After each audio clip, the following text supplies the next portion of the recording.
Let me talk about Mike Pence because he was a former governor of mine here in Indiana.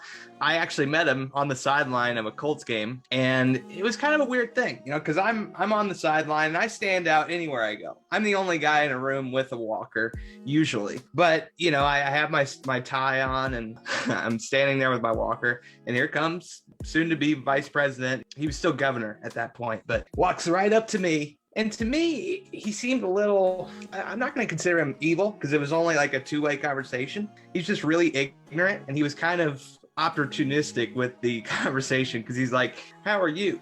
It's not, hey, Right. Man, it's great to see you. Right.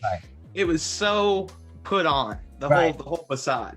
That's crazy. Yeah. Use my man Jimmy for a photo op. Like, look what a good guy I am here, talking to this nice little man with a walker.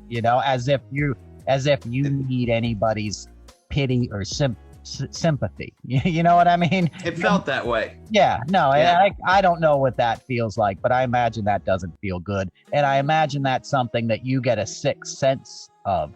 Growing up the way you did. Using those disabilities to your advantage in a way because you've overcome them, and those hardships only like drive us further in life. Not that they make anything easy, but they can add fuel to our mission, as it were, as we've discussed in the past. So that being said, you end up getting a sixth sense when someone's sort of glad handling you and smiling for the cameras and being like, oh, look at me, but not really interested in you as a person, right? You can tell when someone looks you in the eye if they're looking at you like a human being or they're looking at you like a constituency and a statistic that it looks good or woke or whatever to be photographed with. And Right. let me also say this about Mike. He's not heroic on January 6th. He is not courageous. He is doing his bare minimum, what he is required of in the Constitution to certify those votes. There's nothing heroic in what he said afterwards.